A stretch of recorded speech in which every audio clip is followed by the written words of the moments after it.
أهلا بيكم في برنامج حكايات البشر والحجر. في حلقة النهاردة هنروح في رحلة إلى عالم الدوات، نشوف فيها رحلة راعي الليلية وكمان رحلة المتوفي وحياته الأبدية. بس خلينا الأول نقول ملخص سريع زي ما تعودنا. إيزيس نجحت بالحيلة والمكر إنها تعرف الاسم الخفي لرب الأرباب، وبكده قدرت إنها تحيي جوزها أوزوريس بس عشان يمنحها الابن اللي كانت بتدور عليه. في الوقت اللي كانت إيزيس العروس فيه بتستعد، خطف ست جثة العريس ومزقها، وزعها على 42 إقليم اللي بتتكون منهم أرض كامت، لكنها قدرت أخيرا تجمع الجسد وتنفذ خطتها. وبمجرد ما حست بثمرة اللقاء تتحرك في أحشائها، أعلنت للوجود إن الملك المقتول أصبح له ابن يرث ملكه.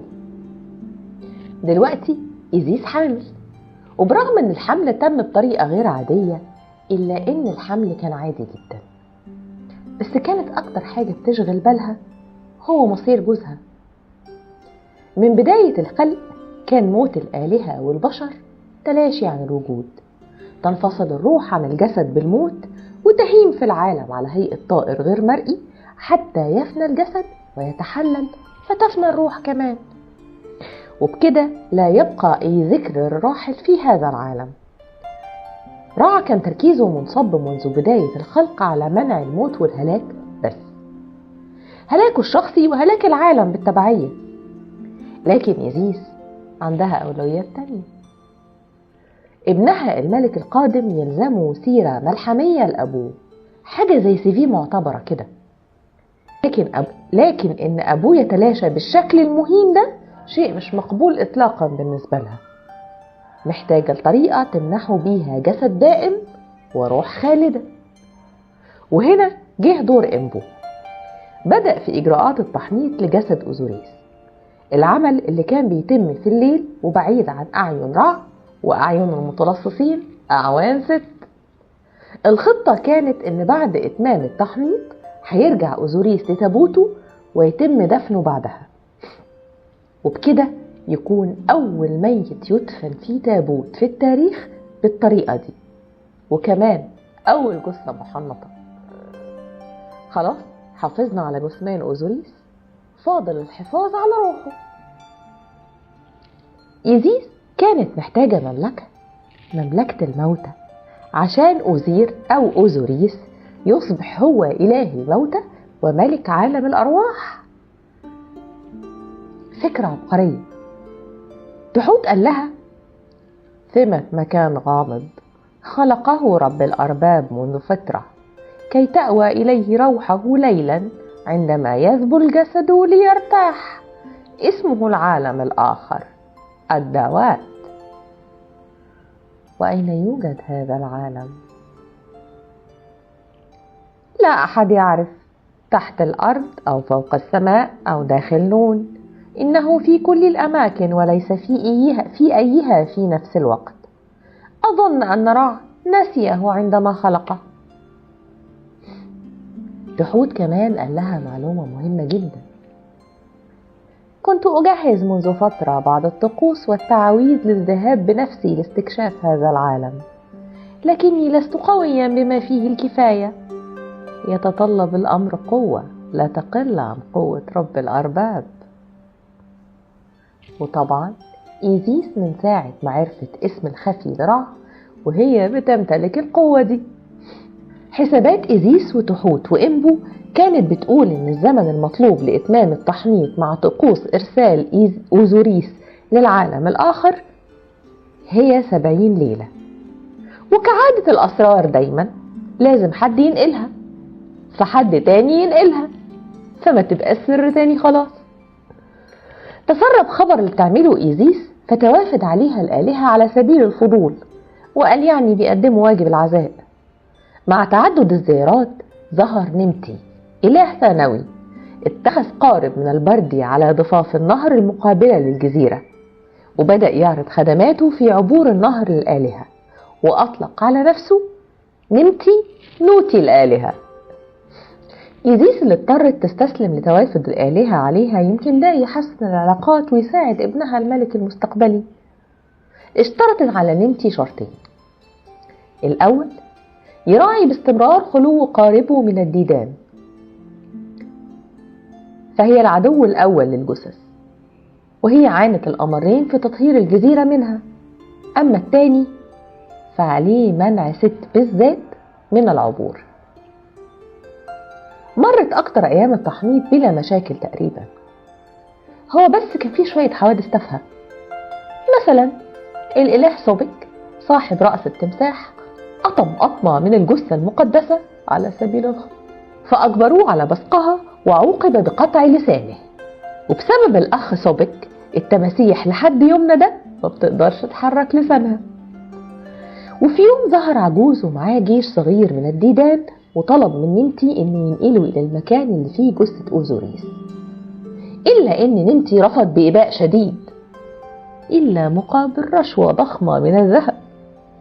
طبعا العجوز كان ذات متنكر واللي استخبى مع الدود يراقب عملية التحنيط. فوجئ تحوت بصراخ إيزيس: ديدان!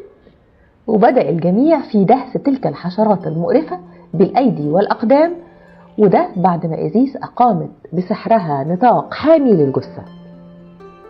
وهنا ظهر إمبو فجأة، انضم ليهم في فرقة مكافحة الديدان، لكن عددهم كان كبير، فحمل الجثمان بخفة وقال لهم: سأعود بعد أن تنتهوا.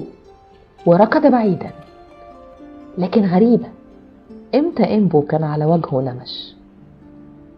ورجع إمبو الحقيقي ولقى إيزيس بتلطم وبتشق ملابسها كالعادة.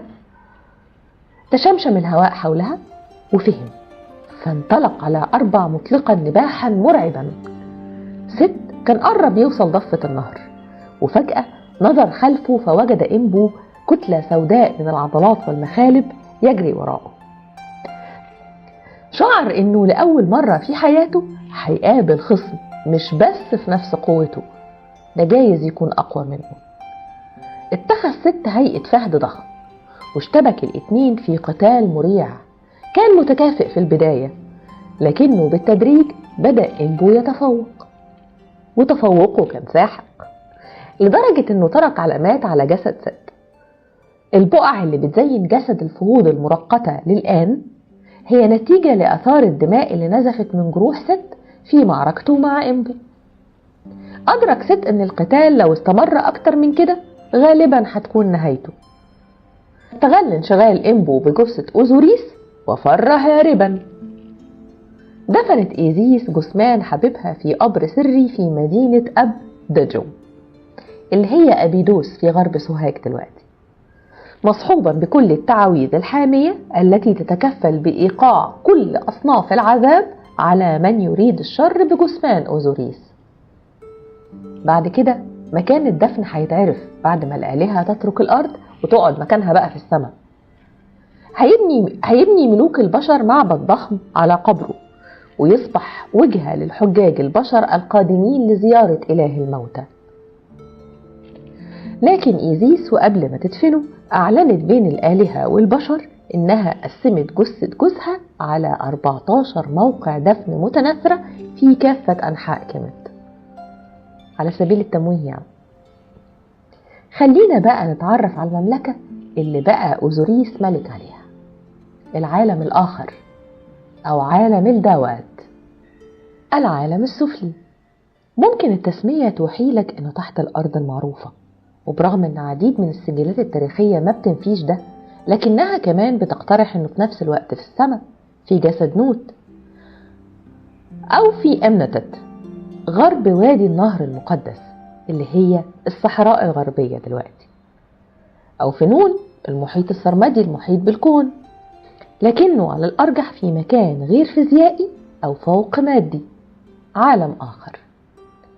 مفيش تفاصيل دقيقة للأيام الأولى لأوزوريس في العالم ده، إزاي حول الدوات لمملكة، ولا إزاي تقبل رع فكرة استيلاء أوزوريس على مملكته الخاصة اللي كان نسيها، إلا إن الدوات نما وازدهر واستقر تحت حكم أوزير، وأصبح فيه نظام دقيق لاستقبال الموتى وحسابهم، قام بعض الآلهة بأدوار مختلفة بجانب دورهم كمان في العالم النهار المادي. تعال نتخيل رحلتنا في العالم الآخر. أول خطوة، واسمح لي يعني، هي الوفاة زي ما انت عارف. أهم حاجة لازم تعرفها دلوقتي إن العالم الآخر يقتصر على كامة وأبنائها. يعني لو انت مش مصري فبنعتذر لك، انت غالبا كده رحت فطيس، إلا لو كانت عندك واسطة كبيرة وأنفقت على المعابد والكهنة وبنيت مقبرة لائقة في الحياة الدنيا. في الحالة دي أهلا وسهلا بيك معانا. ومش بس كده، ده تحوت بنفسه هيتولى مهمة الترجمة يا سيدي. تبدأ استعداداتك لدخول العالم الآخر بالمقبرة. لو كنت غني قبل الموت لازم تبني مقبرة ضخمة في مكان سري بعيد عن أعين اللصوص. جدرانها لازم تمتلئ بكتابات تسرد أهم إنجازاتك عشان تقراها الآلهة بعد الوفاة وتعرف حسناتك. لازم ترافقك في المقبرة شوية مقتنيات هتكون ضرورية في العالم ده. 365 تمثال أشبتي، تمثال لكل يوم من أيام السنة. كل يوم بتدب الحياة في تمثال من التماثيل دي عشان تقوم بالأعمال الشاقة اللي مطلوبة من حضرتك. تخيل الملوك الأوائل قتلوا خدمهم وحشيتهم وضموهم في مقابر ملحقة عشان يقوموا بالمهمة دي. المهم يعني في حالة حضرتك خلينا نكتفي بالتماثيل ونسيب الخدم في حالهم. المقبرة كمان لازم تضم كل اللي تقدر تحصل عليه من النصوص الجنائزية. الرحلة صعبة وهتحتاج فيها لكل كتاب جنائزي تقدر تجيبه. كمان لازم تكون النصوص الجنائزية أصلية كتبها كهنة معتمدين، وده مش عشان حقوق الملكية، لا، عشان التعويذ المتضمنة مش هتشتغل إلا بمباركة الكهنة الرسميين. ده طبعا غير الترتيبات الخاصة بمراسم التحنيط والعناية بالجسد، فضمان بقاء الجسد هو ضمان بقاء روحك. طقوس فتح الفم اللي من غيرها لن يتمكن جسمانك من التنفس والحديث في العالم الآخر. وطبعا الأمر المتوارث من إيزيس وحوت نبت، نواح وعويل سيدات الأسرة والندابات. كل ده هيخلي حياتك سهلة في العالم الآخر. طبعا ده متاح للملوك والأمراء وكبار رجال الدولة والكهنة والنبلاء. أما لو كنت فقير وما تقدرش توفر كل ده، ما تقلقش، انت من أبناء كمت وليك مكان في الدوات، بس مش هتكون الحياة سهلة قوي يعني. توفيت والحمد لله. انت دلوقتي أوزير، وأوزير انت. يتوحد المتوفي مع رب الموتى وملك الدوات العظيم في رحلته، لدرجة ان أوزير هيمنحك اسمه. فلو اسمك زيد مثلا هيبقى اسمك أوزير زيد. حتى لو كنت سيدة فالأمر لن يختلف، أوزير بقى جزء من اسمك برضه. انت زي ما كنت جزء من رع في حياة النهار، فانت الآن جزء من أوزير في الحياة الأبدية. الآن وبعد أن انصرف أهلك من الجنازة وتركوك جثة محنطة، عليك أن تستيقظ، أو بشكل أدق يستيقظ الجزء الهائم من روحك، البعض. فالإنسان طبقا للأساطير المصرية القديمة بيتكون من عدة عناصر أو أجزاء. با، الروح الهائمة الحرة، وهي المسؤولة عن شخصية الفرد وأفعاله، وتتحرر من الجسد عند الوفاة وتهيم بهيئة طائر له رأس المتوفى. كا، الجانب المادي، وتقدر تقول عليها القرين، تلازم الجسد حتى بعد الوفاة، تقتات على الطعام والشراب. عشان كده بتستمر الأسرة في تقديم القرابين إلى قبر المتوفى باستمرار عشان تضمن بقاء الكا حية. أخو، الجزء النوراني الخالد من الروح، أو بمعنى أصح النفخة الإلهية، وهي مجموع الكا والبا معا. خط، الجسد المادي للإنسان وهو وعاء الروح. أب، القلب، مصدر المشاعر ومصدر الخير والشر. الأب هو النسخة الروحية من القلب، وهو ما يوزن أمام ريشة ماعد في لحظة الحساب. دلوقتي عليك دراسة ومراجعة النصوص الجنائزية اللي جهزتها في القبر. النصوص اللي ممكن نصنفها إلى صنفين، الأول هيوصف رحلتك القادمة في الدوات، ومعاه وصف جغرافي للمكان وإرشادات الطريق وتعاويذ حامية تحميك من الأخطار. أما التاني فيوصف رحلة موازية غير رحلتك، وهي رحلة أهم بكتير لأنها رحلة رب الأرباب في العالم ده. أحد أهم النصوص الجنائزية اللي بتوصف الرحلة دي أن دعوات تبدأ رحلة رب الأرباب مع أولى لحظات الليل، ومسكة مركب الليل بتدخل الدوات. نهر الدوات هو صورة معكوسة لحابي على عالم السطح. حابي كالعادة هو أصل كل شيء. عموما الدوات بأكمله هو انعكاس مظلم لأرض كيمة المقدسة، والسر في كده إن رب الأرباب بيخوض فيه رحلة مقلوبة. بيدخله شيخ عجوز على وشك الموت، وبيخرج منه طفل يولد عند الفجر. يعني زي النهر ومدن وقرى وأقاليم، وكمان حقول سخط إيارو هي الهدف المأمول لرحلة المتوفين حيث المستقر والنعيم، توازي حقول وأحراش دلتا حابي. باختصار كل شيء في العالم السفلي هو عكس مقابله في العالم العلوي، لدرجة ان الانسان هيمشي فيه بالمقلوب، مقلوب على راسه، ياكل من فضلاته، لان طبعا عملية الهضم كمان مقلوبة. ما تخافش، عندنا تعويذ هتحميك من الحكاية دي. نوت سماء العالم تصبح ننت نقيضة السماء. رحلة مسكتت في الدوات بتتقاس بالساعات. في كل ساعة من ساعات الليل 12 تنضم للمركب الربة المكلفة بالساعة دي. مسؤولية كل ربة من الربات 12 هي إرشاد المركب في الساعة المسؤولة عنها وحمايتها من الأخطار. أول حاجة هتلاحظها وانت داخل الدوات هي الظلام الحالك. حتى عين رع نفسه ما تقدرش على إضاءته، فهي في مرحلة الوهن زي ما احنا عارفين، لكن برضو بيكون لها أثر في تبديد وحشة وبرودة الدوات. تتجمع الأرواح الطيبة والمعذبة على حد سواء، وكمان الآلهة اللي بتكون متواجدة في الوقت ده حول مركب الليل عشان بس ينالوا قبس من نورها. في بداية الساعة الأولى تنضم إلى المركب الربة يشمت هاتو خفتي رع، أي مهشمة جباه أعداء رع. الساعة الأولى من الليل اللي بتبدأ بمجرد ما بتبتلع نوت مركب الليل، وبتعتبر حاجز بين عالم الأحياء وعالم الدوات. يتجمع على ضفتين النهر عدد من الآلهة الثانويين لتسيير رحلة المركب والتسبيح بحمد رب الأرباب. يوزع فيها رع قطع الأراضي على الآلهة الموجودين، فمن فضلك حاول تكون عندك واسطة تمكنك انك تكون موجود في الساعة دي، وبالتالي تصبح إقطاعي في الدوات. أما ربة الساعة الثانية فهي شاسات ماكت نب أس، أي التي تعرف كيف تحمي سيدها، ودي أول منطقة تقع تحت سلطة أوزوريس. اسم المنطقة ورنس، المنطقة اللي بتكون مليئة بالحقول الواسعة. بيتجمع أهل المنطقة لاستقبال رع، يعني تقدر تقول إن هم وفد استقبال أو تذكير لرع إنه دخل سلطة رب الأموات. المهم إن رع هيستمر في توزيع الأراضي والمنح. الساعة الثالثة، ودي تأكيد أكتر على سلطة أوزير.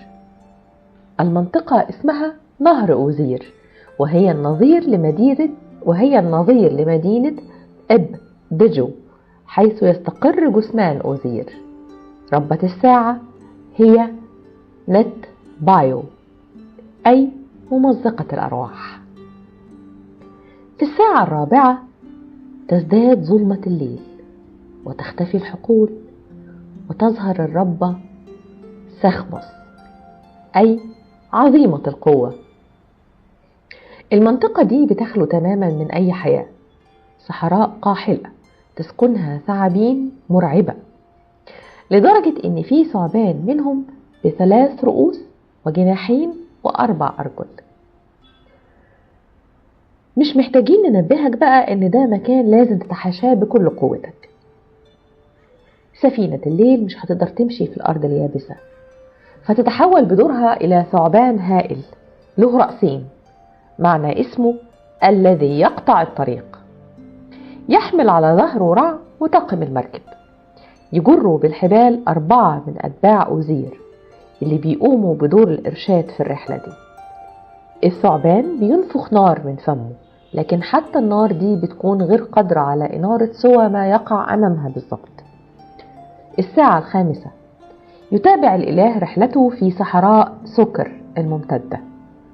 اسم الربة المسؤولة دلوقتي هر أبت يا أس، أي المرشدة في وسط المركب. المركب أو الثعبان حاليا بيجروا 7 أرباب و7 ربات، وده اللي بيظهر بداية استعادة رع للسيطرة بشكل ما. في قلب هذه الساعة توجد غرفة غامضة محدبة تقف على جانبيها حدقتان، هما في الحقيقة إيزيس وحوت نبت. أما في الأرض في مقابل هذه القبة السماوية يوجد تل يرتفع عن الأرض، هو نسخة من التل الأول بن. أول صورة ظهر عليها أتوم رع قبل ما يخلق نفسه. بمجرد ما يمر رب الأرباب تحت الغرفة السماوية يخرج منها جعران ينزل من السماء عشان ينضم إلى مركب الليل. هو الجعران خبري، صورة أتوم رع عند الولادة. الساعة 6 تمضي السفينة قدما إلى الشمال، تصل إلى منطقة اسمها اللج العميق سيدة العالم الآخر. اسم ربة هذه الساعة مسبرت آرات معتو، أي مسبرت التي تحسن القيادة. تعود السفينة إلى هيئة مسكتت بعدما عادت مياه النهر في السريان. نيجي بقى للحظة الأهم. رب الأرباب يتمدد على الأرض مع الجعران، يلتف حوله ثعبان ضخم خماسي الرؤوس اسمه عشا حرو، أي ذي الوجوه المتعددة، وهو تجسيد آخر للتعابين المنوط بها حماية رب الأرباب. هنا يبدأ اتحاد جسد أتوم الميت مع روح الجعران خبري تحت حماية الثعبان، ويظهر أول دليل على الحياة الجديدة. تهلل الآلهة فرحا بينما عابب يستعد للهجوم. الساعة 7 اسم الربة خسف حاء خنسج نحى حر، أي التي تقطع رأس الثعبان بشع الوجه. وزي ما هو واضح من الاسم، في ثعبان قبيح هيفقد رأسه الساعة 7.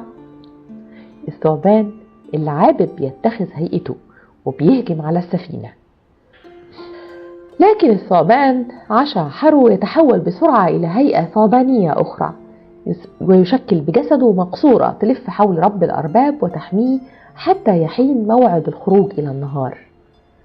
وتظهر إيزيس بنفسها تلقي التعاويذ القاتلة على ثعبان الفوضى من مقدمة السفينة. الساعة 8 اسم الربة نبت وشع، أي سيدة الليل. اسم المنطقة تبات نترو أس، أي تابوت الآلهة. الآن الأمور أهدأ نسبيا، عادت مركب الليل للإبحار بسهولة.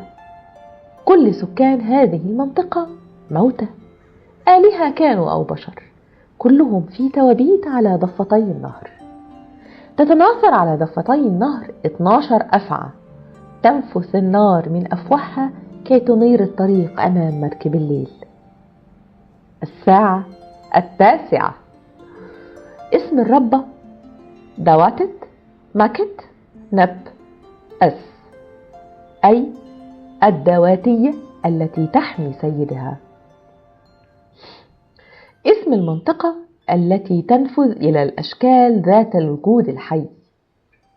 بتستمر المركب في الإبحار، ويستمر الملاحين عليها في نثر المياه والبركة على الموتى اللي بيتجمعوا عشان يسبحوا رب الأرباب. الساعة 10 اسم الربة تنتدت يحسكت خاب أب، أي الذباحة قاطعة رقاب الكفار.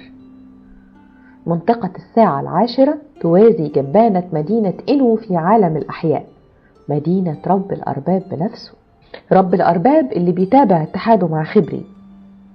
وبيظهر الإله حورس وهو بيشرف على سباحة 12 شخص، 4 منهم بيقفزوا إلى الماء واسمهم الغارقون في الدوات، 4 بيسبحوا على صدورهم اسمهم المقلوبون في الدوات. أما ال4 الباقيين فبيسبحوا على ظهرهم وهم المتمددون في الدوات. أما الماء اللي بيسبحوا فيه فهو من نون المحيط الأزلي نفسه. طبعا السباحين ال12 دول رمز لتجدد رب الأرباب من خلال مياه نون. الساعة 11، اسم الرب المسؤولة هو صبت نبت يا خسفت سيباوي، أي النجمة سيدة المركب التي تقمع الكفار في طلعة الشمس. اسم المكان هو بوابة الكهف التي تمزق الجثث.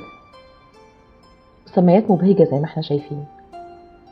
عليك بقى تجنب المنطقة دي بأي تمن، لأن فيها حفر كبيرة مشتعلة بالنيران بيتعذب فيها الكفار نتيجة الطبيعة النارية للمنطقة فجريان الماء بيتوقف فيها. فهتلاقي مجموعة من الآلهة بيجروا المركب مستخدمين الثعبان الحامي لرب الأرباب كحبل. عين الشمس بدأت تسترد قوتها ويظهر على مقدمة السفينة نجم الصباح يبشر العالم بقرب ميلاد يوم جديد. الساعة 12، اسم الربة هو مع نفرت رع، أي التي ترى بهاء سيدها. تصل مركب الليل إلى نهاية رحلتها في منطقة تدعى نهاية الظلام وبزوغ الميلاد. تستعيد الشمس كامل قوتها ويصبح رب الأرباب الجعران خبري. يظهر ثعبان هائل اسمه كا إن خنع نترو، أي الحياة للآلهة. تقوم الآلهة بسحب المركب بالحبال حتى يدخل من ذيل الثعبان ويمضي داخل عموده الفقري حتى يخرج من ثغره، ويولد رب الأرباب من جديد ويتحرك عشان يتنقل من مسكتت إلى معندجت سفينة النهار، وبكده تنتهي رحلة الليل. سيبنا بقى من رب الأرباب وخلينا مع حضرتك. معرفتك برحلة رب الأرباب أكيد هتساعدك، لكن أكتر شيء هيحدد مصيرك في العالم ده هي أعمالك السابقة. فبحسب أقوال الساحر ستنا وابنه اللي تمكنوا من زيارة عالم الدوات ورجعوا أحياء في ظروف غامضة، إذا كان المتوفي وغد فمتاعه الذي يملأ به قبره مش هينفعه في شيء، يتم تسليمه لشياطين العذاب أو تنفى روحه بعد ما تطب بكفة قلبه على الميزان. وبتحكم الآلهة بتخصيص ممتلكاته إلى غيره من الفقراء طيبين القلوب. أما لو كنت من الطيبين وكانت كفة الميزان اللي فيها قلبك خفيفة فمبدئيا كده انت نجوت من العقاب، لكن لسه مصيرك مش معروف قوي. يعني ممكن تبقى نجمة في السماء، أو ممكن تصبح إله، أو تنضم لأوزير في حكم الدوات، وممكن برضو تشتغل في الدوات زي ما كنت بتشتغل في الحياة الماضية بنفس المسؤوليات. جايز يخصص لك أوزير أو رعى أراضي خاصة بيك وتصبح إقطاعي يعمل عندك موتى أقل شأنا منك. أحد وأهم أرفع المقامات إنك تنضم إلى مركب النهار أو مركب الليل. في تعويذ مخصصة لكل احتمال من اللي قلناه ده، وكمان في تعويذ احتياطية في حال ان التعويذ الأولى لم تعمل.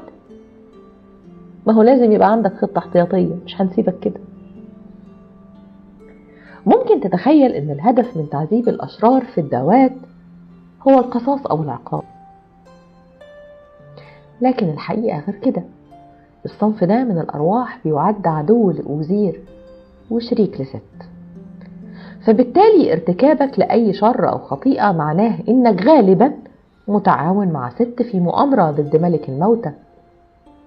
يعني الهدف من العقبات والمخاطر في كل شبر من مملكة الموتى هو حماية أوزير، وعليك إنك تثبت في كل خطوة إنك طيب وتعرف الآلهة كويس. بس قبل ما يتم توزيعك على مصيرك لازم تعدي على مكتب التنسيق. لازم الأول تمر على راستاو أو البرزخ الأبيض، الأرض الدواتية الموازية لمكان قبر أوزير في عالم الحياة، وهناك تعقد المحاكمة. هيقطع طريقك مسطح مائي، وعشان تعبره لازم تلجأ للإله المسؤول عن القارب المخصص لنقل الموتى. هتضطر تتذلله شوية وتخبره بالتعويذة اللازمة للحصول على القارب. هيسألك على أسئلة كتير، لكن اطمن، التعويذة فيها كل الإجابات النموذجية، ولما تجاوب صح هياخدك معاه في القارب. الرحلة مش سهلة، كل خطوة فيها فخ. يمكن مثلا تتعرض لخطر الذبح على يد إله غاضب أو شيطان مارق، وفي الحالة دي هتستخدم تعويذة للحيلولة دون قطع رأس الميت في الدوات، واللي بتقول: أنا عظيم ابن عظيم، أنا شعلة نار، أنا الذي أعيد له رأسه بعد قطعه، لم يؤخذ رأس أوزير بعيدا عنه، ورأسي لن يؤخذ بعيدا عني، فأنا مبرأ، أنا متجدد، أنا أوزير. ولو قابلت إله تعرفه ما تترددش إنك تستنجد بيه، خصوصا لو كنت مخلص له في حياتك. طبعا مش محتاجين نقولك إنك لو قابلت إله أغضبته في حياتك لازم تتحاشاه في الدوات، ده منطقي يعني. المهم إن في تعويذة لكل شيء، زي مثلا تعويذة لاستعادة فمك في الدوات، تعويذة من أجل استدعاء القوى الخارقة في الحياة الجديدة. المهم إن هدفك دلوقتي الراستاو، وعشان توصله استخدم تعويذة من أجل التوجه إلى الراستاو، ومن أجل السماح لك بالدخول استخدم تعويذة للتعرف على اسم أوزير والدخول إلى الراستاو. وبكده انت وصلت لأهم مرحلة، المحاكمة. في قاعة العدالة المزدوجة معتي أهم وأعظم مكان في الدوات، لكن قبل ما تحاول الدخول من البوابة لازم تردد تعويذة لحماية قلبك من إنه يشهد عليك. قلبي من أمي، قلبي من أمي، قلبي يا صاحب التحولات المختلفة، لا تشهد ضدي، لا تشهد ضدي في قاعة العدالة، لا تخاصمني أمام مراقب الميزان. أنت الروح كا في جسدي، لنمضي معا إلى الخيرات التي أعدت لنا. لا تلطخ اسمي أمام المجمع الإلهي، لا تفتعل الأكاذيب ضدي أمام هذا الرب العظيم. يلا استجمع نفسك وشجاعتك بسرعة. إمبو ابن أوزوريس وزيره والرجل الثاني في العالم الآخر هو أول واحد هيستشعر وجودك. إني أشعر بقدوم أحدهم من أرضنا، إنه يعرف طرقنا ومدننا وله رائحتنا. ما احنا قلنا الأجانب ملهمش مكان في الدوات. وبعد ما تعرف نفسك وتذكر إنجازاتك، إمبو هيسألك على اسم الباب وحتى على اسم مصراعي الباب، وإذا كانت إجاباتك صحيحة هيسمح لك بالعبور. افتكر إن أسماء الأشياء مهما بدت تافهة هي مهمة عشان تسهل عبورك في الدوات. حاجب الباب هيسألك عن اسمه، ولما تجاوبه صح هينقل خبر وصولك إلى أمين سر الأرضين تحوتي، اللي هتطلب منه يقدمك لأوزير صاحب النار الهائلة والأسوار العالية والثعابين الحية والأرض المروية. إمبو هيصحبك إلى قاعة العدالة، قدس أقداس عالم الموتى، حيث يجلس أوزير على عرشه، وراءه تقف الأختين إيزيس وحوت نبت. في منتصف القاعة بالضبط ميزان هائل، وعلى إحدى كفتيه ريشة ماعت، ريشة العدل والنظام الكوني، والكفة الأخرى خاوية، ودي اللي هيوضع عليها القلب بعد كده. الرب حورس بنفسه هيقف لمراقبة مؤشر الميزان. أما تحوت فمجلسه بالقرب من الميزان مع ريشته وأوراق البردي لتدوين مصيرك. على جانبي القاعة مرصوص 42 مقعد، 21 في كل جانب. دي مقاعد آلهة الأقاليم في كمت. أما في منتصف المسافة بين قدمي أوزير والميزان تجلس الربة عممت المفترسة، ذات رأس التمساح وجسد الأسد ومؤخرة فرس النهر. إنبو هيمد إيده في صدرك، يقبض على قلبك، يخرجه، يحمله بين إيديه في صمت وينتظر. دلوقتي ده وقت الخطبة اللي لازم تقولها. طبعا هتبدأ بتمجيد الإله وشكره، وبعدين تبدأ تنفي الأعمال السيئة. أنا أعطيت الحق لمستحقيه، لم أظلم إنسانا، لم أسئ استخدام حيوان، لم أرتكب حماقة مكان الحق، لم أسعى لمعرفة الأسرار، ولم أنظر إلى عورة، لم آتي باسمي قبل اسم الإله، ولم أغضب الرب، ولم أبدد ميراث يتيم، لم أشب عامل عند رئيسه، لم أتسبب في تعاسة، ولم أترك جائعا، ولم أقتل. وبعدين تختتم خطبتك بنفي آخر الجرائم. وأنت يا من تمد ذراعيك القادم من ساحة العدالة معتي، أنا لم أسئ لإله مدينتي. في اللحظة دي أوزير هيرفع إيده عشان يتجه إنبو لكفة الميزان ويحط قلبك مقابل الريشة. فلو كان قلبك أخف من ريشة ماعت أو استوى الميزان في أقل تقدير، مبروك، انت نجوت. والربة عممت هتحزن على وجبة فقدتها. أما لو كان قلبك أتقل من الريشة، فالأخت عممت هتقفز على الميزان تاخد قلبك بين فكها وبالهنا والشفا. ايه اللي هيحصل لك في الحالة دي ما نعرفش، إنما طبعا في حالة النجاة هتتعين في دور ما حسب مكانتك في الحياة الأولى. يعني لو ملك هتكون على سفينة رب الأرباب، أما لو كنت خادم أو فلاح الوضع مش هيتغير كتير بالنسبة لك. في الحلقة الجاية هنعرف الأهوال اللي واجهت إيزيس عشان تربي الطفل حورس، الصراع بين حورس الشاب وست اللي متربص له في كل خطوة. كمان هنعرف نهاية الحكاية. وهو كل حكاية نهاية. فحتى نلتقي في الحلقة القادمة، كونوا بخير.